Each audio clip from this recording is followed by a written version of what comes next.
పోలవరం నిర్వాసిత కాలనీలో మౌలిక వసతులు కల్పించాలని సీఎం ఆదేశించారన్నారు మంత్రి పార్థసారథి. పోలవరం నిర్వాసితులకు త్వరగా ఇల్లు కట్టించి ఇస్తామని చెప్పారు.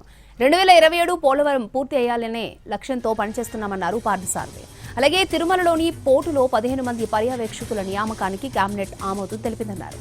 ఇక రిజిస్ట్రేషన్ల కోసం అడ్వాన్స్ టైం స్లాట్ పెట్టాలని మంత్రివర్గం నిర్ణయించిందని చెప్పారు మంత్రి పార్థసారథి. పోలవరం ప్రాజెక్టుకు సంబంధించి R&R వర్క్స్ ఏదైతే ఉన్నాయో దాదాపు కొన్ని 13,938 ఇళ్లని 50 కాలనీస్లో డెవలప్ చేయడానికి Panchayati Raj department, R&B department, housing construction department, housing department వారు టేకప్ చేసిన విషయం తెలిసిందే. ఇంకా చాలా ఇల్లు దాదాపు 3-4 వేల ఇల్లు ఇంకా కట్టాల్సిన అవసరం ఉంది.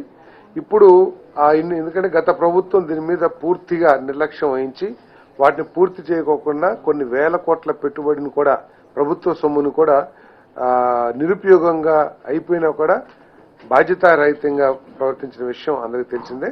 ప్రస్తుతం పోలవరం ప్రాజెక్టుని త్వరితగతిన పూర్తి చేయాలని 2027కి పూర్తి చేయాలనే లక్ష్యంతో పనిచేస్తున్న ఈ ప్రభుత్వం మరి అక్కడ నిరాశ్రయులైపోయి ఆ ప్రాజెక్టు మూలంగా నిరాశ్రయులయ్యే వాళ్ళందరికీ కూడా R&R ప్యాకేజీ ఇవ్వాల్సిన బాధ్యత ఉంది. కాబట్టి ఆ ఇళ్లను పూర్తి చేయాల్సిన అవసరం ఏర్పడుతుంది.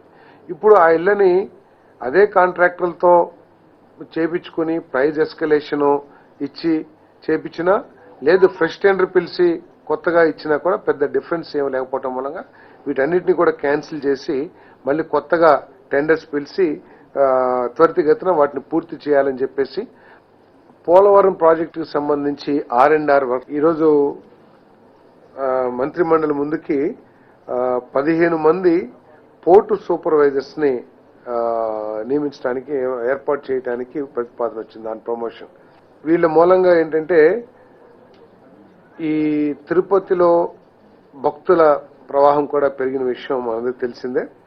మరి ఇంతమంది పెరిగినప్పుడు ప్రసాదాలు కూడా ఎక్కువ క్వాంటిటీస్ లో తయారవుతాం.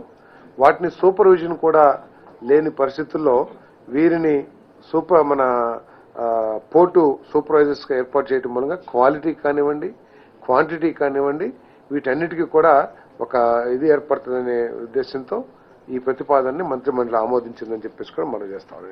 ఈ ఫుడ్ సేఫ్టీ రూల్స్ ఏదైతే ఉంటాయో వాటన్నిటిని కూడా అమలు చేయడానికి, వాటన్నిటిని కూడా మానిటర్ చేయడానికి బాగుంటుందని చెప్పి ఈ సూపర్వైజర్స్ మూలంగా మెరుగుపడ advance slot booking and dynamic queue management అనే విధానాన్ని తీసుకురావడం జరిగిందని చెప్పేసి తీసుకొచ్చే ప్రతిపాదన ఏదైతే ఉందో దాన్ని కేబినెట్ ఆమోదించిందని చెప్పేసి కూడా నేను మనవి చేస్తా ఉన్నాను.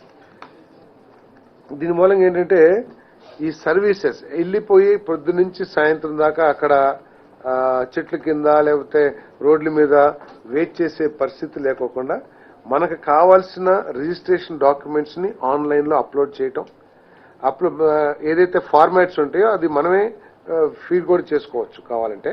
సో వాటన్నిటిని అప్లోడ్ చేసిన తర్వాత మనకు ఒక టైం స్లాట్ వస్తుంది, లేదా మనకు కావాల్సిన టైం స్లాట్ కానివ్వండి. టైం స్లాట్ పెట్టుకుంటే దానికి మనకి ఆ టైం స్లాట్ ఇస్తారు. ఆ టైంకి వెళ్ళిపోయి మనం రిజిస్ట్రేషన్ చేసుకోవడానికి అవకాశం ఉంటుందనే ఉద్దేశంతో ఈ advance slot booking and dynamic queue management ని తీసుకురావడం జరిగిందని చెప్పేసి